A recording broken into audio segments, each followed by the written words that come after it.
दोस्तों नमस्कार। हमारे YouTube चैनल चर्चा चैतन्य में आप सबका स्वागत है। आज हम एक महत्वपूर्ण विषय शिक्षा और समाज के बीच में जो अंतर संबंध है उस विषय पर चर्चा करेंगे। और हमारे साथ एक शिक्षाविद हैं जो लखनऊ विश्वविद्यालय में शिक्षा शास्त्र में आचार्य हैं, प्रोफेसर मुनेश कुमार जी। मैं प्रोफेसर मुनेश कुमार जी का स्वागत करता हूं और आज की ये परिचर्चा का शुरुआत करता हूं। प्रोफेसर मुनेश कुमार जी नमस्कार। नमस्कार सर, नमस्कार। आप एक एस्टैब्लिश्ड एजुकेशनिस्ट हैं, तो आज की संदर्भ में, आज के समय में आप शिक्षा व्यवस्था को किस रूप में देखते हैं? धन्यवाद प्रोफेसर मालिक। इस महत्वपूर्ण YouTube चैनल पर एक महत्वपूर्ण चर्चा में आपने मुझे शामिल किया। और शिक्षा हमेशा से किसी भी समाज के लिए बहुत महत्वपूर्ण रही है और प्रत्येक समाज शिक्षा को अलग अलग तरीके से देखता है। यहाँ मैं शुरुआत करूँगा एक चीनी कहावत से, जो कहती है कि यदि आप 6 महीने के लिए या 1 साल के लिए कोई योजना बना रहे हैं तो आपको फसल उगाना चाहिए, क्योंकि वो कहते हैं कि फसल जो है 1 साल में तैयार हो जाती है। फिर वो कहते हैं कि यदि आप 100 साल की योजना बना रहे हैं तो वृक्ष लगाइए, क्योंकि वृक्षों का जीवन जो है 100 साल तक का होता है। लेकिन आगे वो कहते हैं कि यदि आप 1000 साल या 1000 साल से अधिक की योजना बना रहे हैं तो आपको अपनी आने वाली पीढ़ियों को शिक्षा के माध्यम से शिक्षित और प्रशिक्षित करना चाहिए। इसका मतलब आप अंदाज़ा लगा सकते हैं कि जो शिक्षा किसी भी समाज में बहुत महत्वपूर्ण भूमिका निभाती है। यदि हम भारतीय संदर्भों में देखें तो भारतीय संदर्भों में शिक्षा हजारों साल से बहुत ही महत्वपूर्ण रही है। वो एक तरफ जो धर्म है उसके साथ जुड़ी हुई है, जो समाज में व्यक्तियों के चरित्र निर्माण और उनके जो नैतिक व्यवहार है उसको संरक्षित करती है। तो दूसरी तरफ जो शिक्षा का महत्वपूर्ण दायित्व है वो ये है कि वो व्यक्ति में व्यक्तिक क्षमताएं विकसित करती है, जिससे कि वो अपनी आवश्यकताओं की पूर्ति कर सके। दूसरा महत्वपूर्ण पक्ष जो होता है वो ये होता है कि शिक्षा समाज में सामाजिक प्रभावशीलता विकसित करती है। और जब हम इस सामाजिक प्रभावशीलता की बात करते हैं तो शिक्षा समाज में एक तरफ आने वाली पीढ़ियों को वर्तमान और भविष्य की चुनौतियों के लिए तैयार करती है। अब उसमें समाजीकरण एक महत्वपूर्ण हिस्सा है, लेकिन समाज की जो अन्य उपव्यवस्थाएं हैं, चाहे वो अर्थव्यवस्था है, चाहे वो राजनीतिक व्यवस्था है या और दूसरी व्यवस्थाएं हैं, उनके लिए भी वो अपने नागरिकों को तैयार करती है। जिसमें महत्वपूर्ण जो तीसरा पक्ष है वो ये है कि शिक्षा व्यक्तिक और सामाजिक प्रभावशीलता के साथ साथ वो आर्थिक जो सेल्फ सफिशिएंसी है या प्रभावशीलता है उसको भी विकसित करती है। तो शिक्षा व्यक्ति को तैयार करती है, शिक्षा समाज को तैयार करती है, और शिक्षा आर्थिक जो आवश्यकताएं हैं उन आवश्यकताओं का कैसे समाधान होगा, उन समाधानों की जो योग्यता है वो भी योग्यता किसी भी समाज के जो नागरिक हैं या सदस्य हैं उनमें इन योग्यताओं को विकसित करती है। जो आर्थिक आवश्यकता और शिक्षा की बात आप कह रहे हैं, इस संदर्भ में जो टेक्नोलॉजी है, तकनीकी है, उसकी एक बढ़त कदम है जो हमारी शिक्षा व्यवस्था को प्रभावित किया है, कर रहा है। और भारत जैसे देश में टेक्नोलॉजी के माध्यम से बहु जनतक या जो marginalise section of the society है उन तक हम टेक्नोलॉजी को सहारा बनाकर पहुंच सकते हैं। इस संदर्भ में आप क्या सोचते हैं? भारत जैसी तीसरी दुनिया के जो देश हैं उनके साथ एक समस्या होती है, क्योंकि उनके जो आर्थिक विकास का जो स्तर है वो निम्न होता है, गरीबी बड़े पैमाने पर होती है, शैक्षिक जितनी आवश्यकताओं की ज़रूरत होती है उतना पूर्ति अपने सरकार जो है साधन संसाधनों से नहीं कर पाती है। तो ऐसे समय में इंफॉर्मेशन एंड कम्युनिकेशन टेक्नोलॉजीज बहुत महत्वपूर्ण भूमिका अदा करती हैं। लेकिन यहाँ हमें एक बात का ध्यान रखा होगा कि शिक्षा जो है वो एक साधन है शिक्षा के उद्देश्यों को प्राप्त करने के लिए, वो साध्य नहीं है।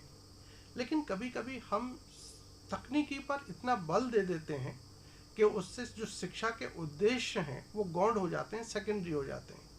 तो हमें इस बात का ध्यान रखना होगा कि शिक्षा भारत जैसे देश में बहुत महत्वपूर्ण भूमिका निभा सकती है, लेकिन हमें इस बात पर भी बल देना पड़ेगा कि जिन व्यक्तियों या जिन आम जन तक हम तकनीकी के माध्यम से शिक्षा को पहुंचाना चाहते हैं, क्या उन आम जनों पर इस तकनीकी की उपलब्धता है या नहीं है। जैसे यदि आप कोविड में हम देखें, और उससे पहले हम इस पक्ष को जानते थे कि तकनीकी किसी के साथ भी किसी तरह का विभेद नहीं करती, लेकिन यदि तकनीकी की उपलब्धता है तब तो वो किसी के साथ विभेद नहीं करेगी। लेकिन यदि तकनीकी की उपलब्धता ही नहीं है तो जो इनइक्वालिटीज़ हैं टेक्नोलॉजी के एरिया में, वो फिर एजुकेशन के एरिया में भी दिखाई देती हैं। जैसे कोविड में हम लोगों ने देखा कि जिनके पास स्मार्टफोन या इंटरनेट की सुविधाएं हैं, उन्होंने शिक्षा में घर रहकर भी लाभ उठाए। लेकिन जिनके पास इंटरनेट कनेक्शंस नहीं हैं और स्मार्टफोन नहीं हैं, तो उनके पास जो है शिक्षा का जो है विपरीत प्रभाव पड़ा उस कोविड-19 का। सवाल ये महत्वपूर्ण है, जो बात आप कह रहे हैं वो डिजिटल डिवाइड की कॉन्टेक्स्ट में कह रहे हैं कि हमारे समाज में गैर बराबरी है और सबको तकनीकी का एक्सेसिबिलिटी नहीं है। इस कड़ी में हमें फिर वो जो ट्रेडिशनल मोड ऑफ एजुकेशन है उसकी तरफ अग्रसरित होना होगा, ताकि हम उनको ट्रेडिशनल तरीके के माध्यम से, जो पारंपरिक तरीके हैं शिक्षा का, औपचारिक तरीके हैं, उस तरीके के माध्यम से लोगों तक पहुंच सकते हैं। परंतु उसमें रुकावटें हैं, उस रुकावटों के बारे में आपका क्या विचार है? बहुत सही सवाल आपने कहा, और आपने डिजिटल डिवाइड की भी बात करी। आज जिस तरीके से भारत की जनसंख्या विशेष रूप से बढ़ी है, हालांकि वो वैश्विक स्तर पर बहुत सारे देश हैं जो बढ़ती हुई जनसंख्या की जो चुनौती है उसका सामना कर रहे हैं, लेकिन भारत जो आज दुनिया का सबसे अधिक जनसंख्या वाला देश है, उसकी जो समस्याएं वो अलग तरह की हैं। जब हम 1947 में आज़ाद हुए और 1950 में हम लोगों ने एक इस तरह के संविधान का निर्माण किया जिसमें सभी को सभी तरह के अधिकार उपलब्ध कराना सरकार की महत्वपूर्ण दायित्व था, उसी में अनुच्छेद 45 के माध्यम से राज्य के नीति निर्देशक तत्वों के माध्यम से राज्य की जिम्मेदारी जो है वो ये सुनिश्चित कर रही थी कि 14 साल तक के बच्चों को हम निःशुल्क और अनिवार्य प्रारंभिक शिक्षा उपलब्ध कराएंगे। लेकिन हमारी जो जनसंख्या बढ़ी उसके हिसाब से हमने ये देखा कि सरकार ने बहुत प्रयत्न किए, स्कूलों की संख्या बढ़ाई, क्लासरूम की संख्या बढ़ाई, शिक्षकों की संख्या बढ़ाई, लेकिन हम उन सभी बच्चों को क्लासरूम में तक नहीं ला पाए। अब हमारे सामने ये चुनौती है कि एक तरफ हम जो आप कह रहे हैं कि गरीबी है, गरीबी के कारण भी जो बच्चे हैं वो मजदूरी के रूप में ज़्यादा काम कर रहे हैं और स्कूलों में कम आ रहे हैं।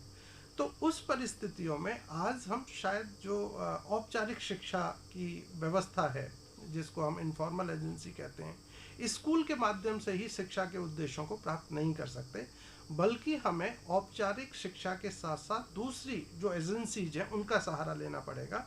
एक तरफ हम हजारों साल से जो अनौपचारिक शिक्षा है, समुदाय के द्वारा शिक्षा है, उस पर बहुत बल देते चले आ रहे थे, लेकिन 1960s के दशक से हम लोगों ने एक और जो non formal agency of education है उसके माध्यम से हम लोगों ने शिक्षा के उद्देश्यों को प्राप्त करने की बात करी।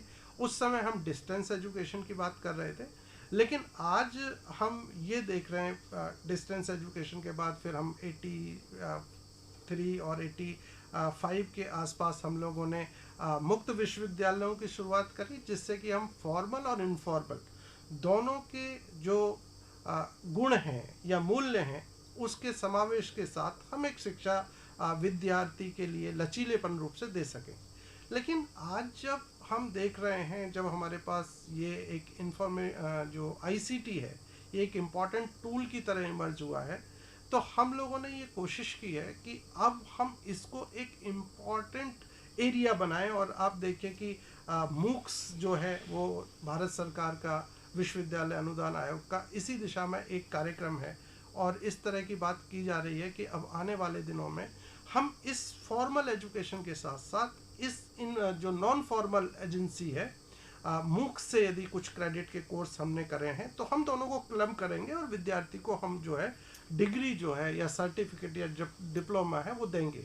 तो टेक्नोलॉजी इसमें बहुत महत्वपूर्ण भूमिका निभाने वाली है। डॉक्टर साहब, वो जो मूक की प्रोग्राम की बात आप कर रहे हैं, जो ऐसे पेरिफेरियल यूनिवर्सिटीज़ हैं, वहाँ की जिस बैकग्राउंड से विद्यार्थी आते हैं, तो उन विद्यार्थियों के साथ कठिनाइयाँ हैं, क्योंकि वो अपने आप को टेक्नोलॉजी के साथ, कंप्यूटर के साथ, ऑनलाइन सिस्टम के साथ जोड़ नहीं पाते हैं। तो इस कड़ी में अगर हम मूक्स और इस सब प्रोग्राम्स की बात करें, यहाँ पेरिफेरियल यूनिवर्सिटीज़ में पढ़ने वाले विद्यार्थी या पेरिफेरियल एरियाज में रहने वाले विद्यार्थियों के लिए इतना हितकारी साबित नहीं होता है। तो सवाल ये है कि उनको कैसे रिजर्व किया जाए और उनको कैसे ओरिएंट किया जाए ताकि वो मूक्स या ऑनलाइन जो मैसिव लर्निंग कोर्सेस है उसकी बेनिफिट वो उठा सके। बेसिकली थोड़े से एटीट्यूडनल चेंजेस हमें इस तरह के विद्यार्थियों के लिए करने पड़ेंगे। जैसे मैं हमेशा से इस बात को देखता हूँ और मेरे निजी जीवन में भी बहुत सारे उदाहरण हैं कि मेरा एक कारपेंटर पता चला काम कर रहा है, उसको लिखना और पढ़ना दोनों ही नहीं आता है, लेकिन वो स्मार्टफोन पर सारा काम कर रहा है, यूट्यूब भी देख रहा है, लेकिन लिखना नहीं आता है उसे। अब आज के विद्यार्थियों को यदि हम देखें और ग्रामीण परिवेश के विद्यार्थियों को भी देखें तो वो इन स्मार्टफोन का प्रयोग अपने मनोरंजन के लिए कर रहे हैं। अब उनको हमें इस तरफ लेकर आना पड़ेगा कि वो अपने दृष्टिकोण बदलें कि इस मोबाइल फ़ोन को किस तरीके से वो अधिगम के लिए या लर्निंग के लिए या शिक्षा प्राप्त करने के लिए कर सकते हैं। शुरू में थोड़ी सी चुनौतियां आएंगी, लेकिन एक बार यदि हम विद्यार्थियों को धीरे धीरे डाइवर्ट करते हैं, क्योंकि वो एक प्रक्रिया का हिस्सा है, कोई पॉइंट ऑफ टाइम नहीं है। आज से यदि हम शुरू करेंगे तो हो सकता है आने वाले 2, 4, 5 साल में वो स्टूडेंट्स भी इस सुविधा का जो है वो लाभ उठाएंगे। मुझे लगता है उनको तैयार करने की ज़रूरत है। मुझे ऐसा लगता है कि ग्रामीण क्षेत्र में जो महाविद्यालय हैं तो उन महाविद्यालयों में इस प्रकार की ओरिएंटेशन कोर्सेस हम चलाएं ताकि बच्चों को, विद्यार्थियों को हम समझा सकते हैं कि ऑनलाइन माध्यम से जो भी एजुकेशनल कंटेंट हैं उन सारी कंटेंट्स को देखें, समझें और ऑनलाइन फॉर्म कैसे भरी जाती है, यूनिवर्सिटी सिस्टम के लिए अप्लाई जब एडमिशन के लिए आदमी करता है तो क्या क्या डिफ़िकल्टीज है, इन सारी चीज़ों को लेकर अगर कुछ क्रैश कोर्सेज चले, मुझे लगता है कि जो बात आप कह रहे हैं इस सारी चीज़ों को हम सार्थक कर सकते हैं। मैं आपकी बात से पूर्णतः सहमत हूँ, इसमें कोई शक नहीं है कि जो ग्रामीण प्रवेश के विद्यार्थी हैं और उसमें जो महाविद्यालय हैं उन महाविद्यालयों को आगे आना चाहिए और विद्यार्थियों को इस तरीके से तैयार करना चाहिए कि वो इसका अधिकतम उपयोग कर सकें। एक और महत्वपूर्ण बिंदु है, जब राइट टू एजुकेशन एक्ट, हम राइट बेस्ड एजुकेशन एक शिक्षा एक अधिकार है, इसको लेकर राइट आरटी एक्ट का फॉर्मुलेशन हुआ, तो खास करके जो स्कूल एजुकेशन है, तो स्कूल एजुकेशन में आज के संदर्भ में आरटी की क्या प्रासंगिकता है या आरटी कितना प्रभावी है? भारत जैसे देश के लिए निश्चित रूप से, जैसा मैंने शुरुआत में भी कहा कि 1950 में हम लोगों ने राज्य को जिम्मेदारी दी कि राज्य सभी बच्चों को निःशुल्क और अनिवार्य शिक्षा उपलब्ध कराएगा। बाद में हम लोगों ने उसको राइट टू एजुकेशन एक्ट 2009 के माध्यम से, जो हमारा 86 कॉन्स्टिट्यूशनल अमेंडमेंट था, उस अमेंडमेंट के माध्यम से हम लोगों ने ये तय किया कि अब शिक्षा जो है 8वीं तक की शिक्षा जो है प्रत्येक बच्चे का मौलिक अधिकार होगी। ये जितना सुनने में अच्छा है, इसका जो इम्प्लीमेंटेशन है उस दृष्टिकोण से यदि हम देखें तो मुझे ये लगता है कि सरकार का जो कमिटमेंट था उस कमिटमेंट में सरकार ने थोड़ा सा चीज़ों को डाइल्यूट किया। जैसे आप देखिए कि इस अमेंडमेंट में एक जिम्मेदारी अभिभावकों की दी गई कि यदि आप अपने बच्चे को स्कूल में पढ़ने नहीं भेजेंगे या आपका बच्चा नहीं पढ़ पाया तो उसकी जवाबदेही अभिभावकों की है। दूसरी तरफ जिन अभिभावकों का काम होता था बच्चे का खाना खिलाना, भोजन पानी कराना, वो जिम्मेदारी जो है राज्य लेता चला जा रहा है। अब ये आइडियली तो ये बहुत अच्छा है कि हमारे यहाँ बहुत सारे ऐसे विद्यार्थी हैं और बड़ी जनसंख्या है जिनको न्यूट्रिशियस फूड नहीं मिलता है, तो स्कूल के साथ और उसके नामांकन को बढ़ाने के लिए हम यदि मिड डे मील की व्यवस्था करते हैं तो बच्चे स्कूल की तरफ आकर्षित होंगे। लेकिन जब इसकी प्रैक्टिसेस देखते हैं तो हम ये देखते हैं कि जो वेरी आइडिया ऑफ स्कूल है या आइडिया ऑफ एजुकेशन है वो इस प्रोसेस में कहीं ना कहीं मिसिंग है। और जिन विद्यार्थियों को हम स्कूल और एजुकेशन के में लाना चाहते थे, पता चला वही उससे विड्रॉ होते चले गए। मुझे पता है आपका ऑलरेडी इस पर बहुत काम है, रिसर्च है आपकी, और मैं भी बहुत सारे इंटरव्यू मैंने किए हैं। अधिकांश जो अभिभावकों की इस समय समस्या है वो ये है कि इन स्कूलों में पढ़ाई नहीं होती बल्कि खाना खिलाया जाता है, और हम अपने बच्चों को खाना खिला सकते हैं, पढ़ाने के लिए हमें जब यहाँ पढ़ाई नहीं हो रही है तो कहीं और भेजेंगे। तो जो ग्रामीण परिवेश के बच्चे हैं जो महंगी शिक्षा को नहीं खरीद सकते हैं, पता चला वो भी कॉर्नर साइड जो प्राइवेट स्कूल्स हैं उन पर अपने बच्चों को भेज रहे हैं, क्योंकि उनको ये लग रहा है कि इन स्कूलों में पढ़ाई होगी। हालांकि उन स्कूलों में भी पढ़ाई उस तरह की नहीं है जिस गुणवत्ता परक शिक्षा की हम बात कर रहे हैं। तो ये प्रासंगिक तो है, लेकिन इस प्रक्रिया को हमें कुछ इस तरीके से प्लान करना पड़ेगा जो शिक्षा की संख्यात्मक वृद्धि के साथ साथ हम उसकी गुणात्मक वृद्धि पर भी काम कर पाए। डॉक्टर साहब, बहुत अच्छा महत्वपूर्ण बात आपने कहा। क्या इस कड़ी में सरकार द्वारा नेशनल एजुकेशन पॉलिसी 2020 लाया गया, तो क्या आपको ऐसा लगता है कि ये नेशनल एजुकेशन पॉलिसी 2020 के माध्यम से शिक्षा से जुड़े हुए जो मसले हैं और भारत में एक वैश्विक नागरिक के क्रिएट करने के लिए जो नेशनल एजुकेशन पॉलिसी 2020 है, ये कितना कारगर साबित होगा या उसकी क्या प्रमुख चुनौतियां हैं, उसको हम कैसे रिजॉल्व करेंगे? मेरी मान्यता थोड़ी सी जब पॉलिसी पर चर्चा करता हूँ तो थोड़ा अलग तरह की है, क्योंकि ये मेरा एरिया ऑफ इंटरेस्ट है। मुझे अच्छा लगता है पॉलिसी को पढ़ना और उस पर चर्चा करना। हम भारतीयों के साथ दिक्कत ये है कि जब हम पॉलिसी बनाते हैं तो उसको बहुत एक आदर्श संरचना में तैयार कर देते हैं। मतलब कोई भी पॉलिसी यदि आप उठाकर देखेंगे तो वो बड़ी अच्छी पॉलिसी दिखाई देती है, लेकिन जब हम इम्प्लीमेंटेशन या हम जब उसके क्रियान्वयन की बात करते हैं तो हम बहुत ज़्यादा पुअर या बहुत ज़्यादा दरिद्रता दिखा देते हैं। अब यदि हम किसी पॉलिसी डॉक्यूमेंट को रियलिटी में कन्वर्ट करना चाहते हैं तो हमें उसको उसी तरीके से पूरे जो बदलाव हैं वो बदलाव करने पड़ेंगे, और उस बदलाव में जो महत्वपूर्ण पक्ष होता है वो होता है कि आप जो बजटरी एलोकेशन से वो क्या कर रहे हैं। इस पॉलिसी में बहुत सारी चीज़ों के साथ साथ फिर से हम लोग 1964 में जो कोठारी एजुकेशन कमीशन था उसकी एक महत्वपूर्ण रिकमेंडेशन थी कि हम एजुकेशन की आवश्यकताओं की पूर्ति करने के लिए 6% ऑफ द जीडीपी एजुकेशन पर खर्च करेंगे। हमने 1968 की पॉलिसी में इस कमिटमेंट को दोहराया, 1986 की पॉलिसी में भी इस कमिटमेंट को दोहराया।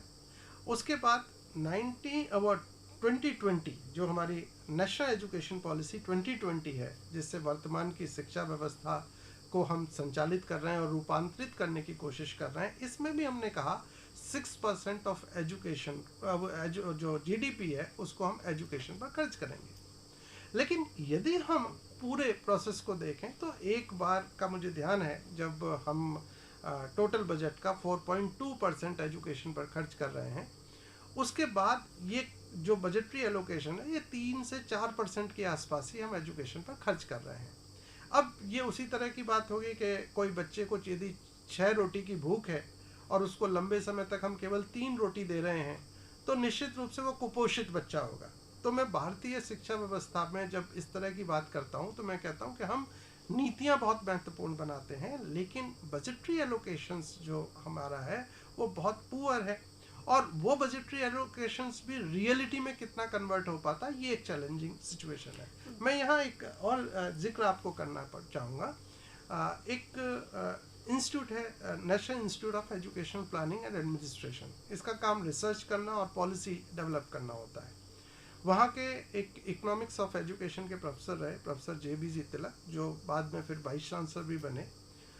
2005 में उन्होंने एक रिसर्च की जो बाद में EPW में पब्लिश भी हुई, on allocation of 6% of the GDP on education.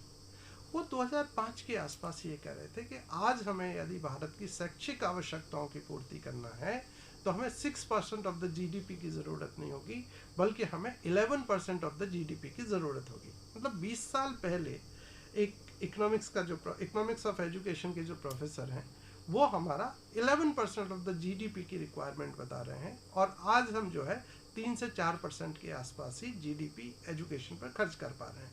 इसका मतलब ये है कि इस पॉलिसी को रियलिटी में कन्वर्ट करने के लिए जितने रिसोर्स एलोकेशंस हमारे पास चाहिए वो रिसर्च एलोकेशंस बहुत कम है। डॉक्टर, इस परिचर्चा से हम ये दो इम्पोर्टेंट एस्पेक्ट्स पॉलिसी इम्प्लीकेशन के लिए सरकार को सुझाव देने के लिए ड्रॉ कर सकते हैं। जैसे कि आपने कहा कि एक तो इम्प्लीमेंटेशनल प्रॉब्लम्स हैं और इम्प्लीमेंटेशन स्ट्रैटेजी, कैसे हम ठीक रूप से शिक्षा की इस नीति को ठीक से इम्प्लीमेंट करेंगे, इसके लिए एक रणनीति होनी चाहिए, स्ट्रैटेजी होनी चाहिए।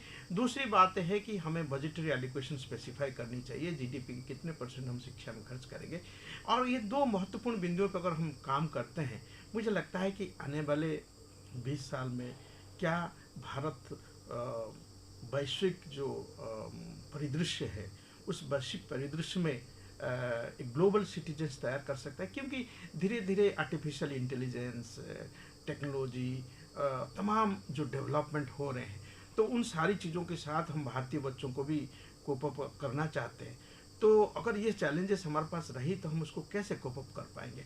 परंतु मुझे लगता है कि एक पॉजिटिव नोट के साथ हम सरकार को, अपनी पॉलिसी नीति निर्धारकों को एक सुझाव दे सकते हैं कि हम किस प्रकार की जो चैलेंजेस हैं, खास करके नेशनल एजुकेशन पॉलिसी 2020 को ठीक रूप से इम्प्लीमेंट करना है, ये एक चैलेंजेस हैं, और उसकी एक्सपेंडिचर एस्पेक्ट्स को भी सरकार को देखने की ज़रूरत है। बहुत बहुत शुक्रिया और धन्यवाद प्रोफेसर मुनेश कुमार जी, आप चर्चा चैतन्य यूट्यूब चैनल पे आए और हमारे विद्यार्थियों को, हमारे दर्शकों को और पूरे देश में जो भी एजुकेशन पे रिसर्च करते हैं उन सबको मार्गदर्शन दिए। इसके लिए चर्चा चैतन्य परिवार की तरफ से आपकी तहे दिल से आभार और शुक्रिया। नमस्कार। बहुत बहुत धन्यवाद, आपने मुझे इतने महत्वपूर्ण विषय पर चर्चा के लिए बुलाया। धन्यवाद। नमस्कार।